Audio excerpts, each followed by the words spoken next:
नमस्कार, मी कविता। माझ्या चॅनलवर तुमचं सर्वांचं खूप खूप स्वागत आहे। आज आपण ना मुंड्याजवळ घोळ का पडतो, शोल्डर का उतरते, आपण ही फिटिंगची शिलाई सरळ का येत नाही, आपण ह्या प्रश्नांची उत्तरं बघणार आहोत। हे प्रश्न असे आहे की भरपूर जणांना हे प्रश्न पडलेले असतात। तर पण त्याआधी तुम्ही अजून माझ्या चॅनलला सबस्क्राईब केलं नसेल तर प्लीज चॅनलला सबस्क्राईब करून घ्या। ठीक आहे, चला व्हिडिओला आपण सुरुवात करूया। तर बघा, इथं मी हे ब्लाऊज शिवलेलं आहे।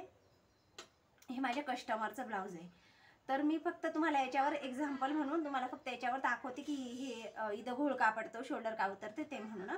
ठीक आहे, तर बघा इथं घोळ का पडतो, मुंड्यामध्ये घोळ का पडतो। तर मुंड्यामध्ये घोळ पडण्याची भरपूर कारणं आहेत। तर त्यापैकी एक असं कारण आहे की आपण जेव्हा मुंडा हा घेतो गोलाईमध्ये, तर तो आपला जर जास्त झाला, समजा आपला मुंडा हा 9चा असेल आणि तो जर 9.5-10 जर झाला तर आपला मुंड्यामध्ये घोळ पडणार, कारण कपडा हा एक्स्ट्रा कटिंग होतो आणि तो असा ह्या प्रकारे असं खाली येतं, त्यामुळे इथं घोळ पडतो। तर मुंडा हा नेहमी आपण जेव्हा अंगावर माप घेतो ना, तर तेव्हा आपण आपला मुंडा मोजून घ्यायचा आहे। आणि जेव्हा आपण ब्लाऊजवर माप घेतो तेव्हा देखील आपण हा गोलाईमध्ये मुंडा मोजून घ्यायचा आहे। आणि आपण जेव्हा कटिंग करतो, जेव्हा मार्किंग करतो, तेव्हा आपण मुंड्याचा आकार दिल्यानंतर गोलाईमध्ये आपला मुंडा बराबर आहे की नाही हा मोजून घ्यायचा आहे। आणि मगच त्याला बराबर करून, जर मोठा असेल तर आपण वरती थोडासा करून आणि खाली छोटा असेल तर खाली आपण वाढवून ह्या प्रकारे आपण मुंड्याला आकार देऊन घ्यायचा आहे। एकदम परफेक्ट जेवढं माप आहे तेवढं, म्हणजे इथं घोळ नाही पडणार।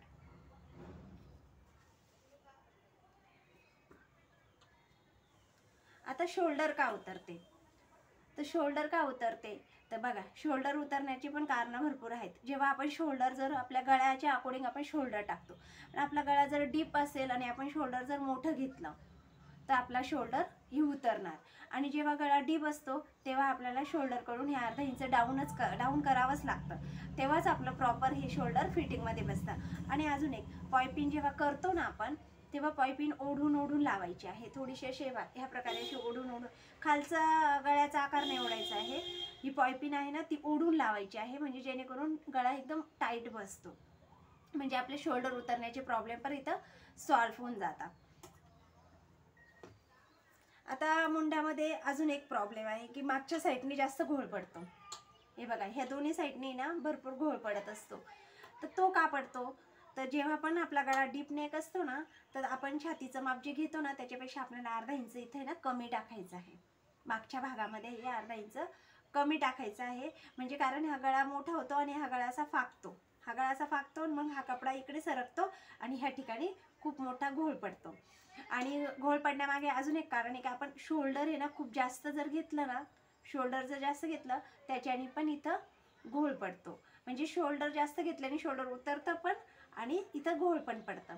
तर गळ्याच्या अकॉर्डिंग आपल्याला शोल्डर टाकायचं आहे, म्हणजे शोल्डर पण नाही उतरणार आणि इथं मुंड्यामध्ये घोळ पण नाही पडणार। ठीक आहे, आता फिटिंगची शिलाई सरळ का नाही येत,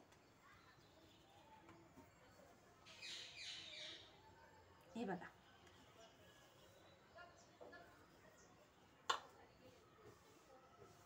फिटिंगची शिलाई सरळ का नाही येत, आता फिटिंगची शिलाई सरळ का नाही येत, काय होतं, आपण ना जेव्हा आपलं ब्लाऊज हे शोल्डर जोडून तयार झालं ना, त्यानंतर आपल्याला बघून घ्यायचं आहे की आपले चारही भाग बराबर आहे की नाही।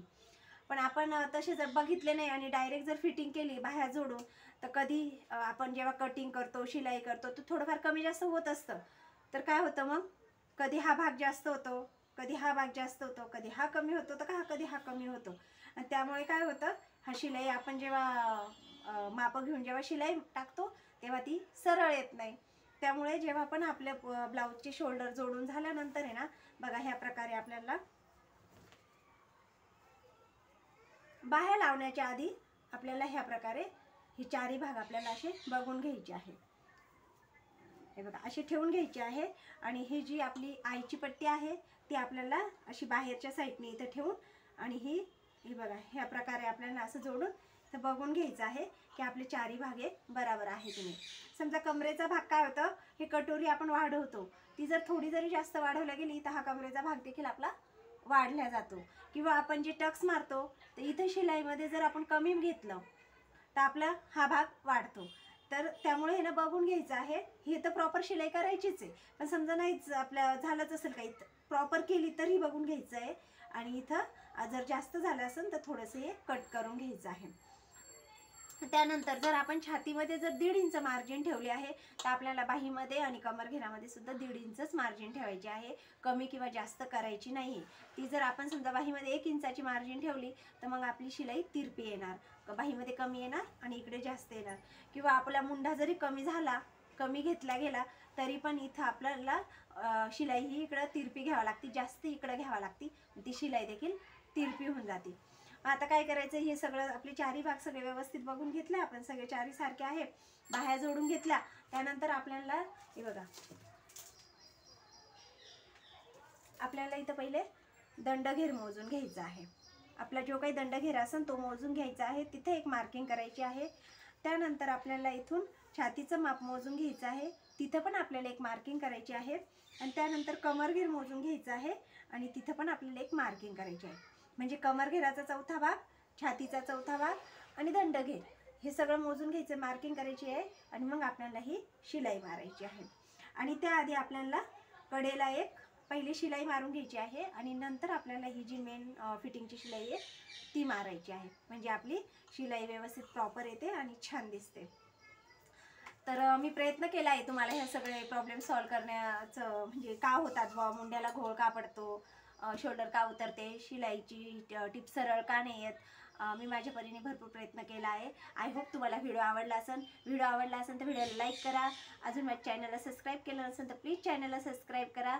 आणि व्हिडिओ पूर्ण बघितल्याबद्दल खूप खूप धन्यवाद.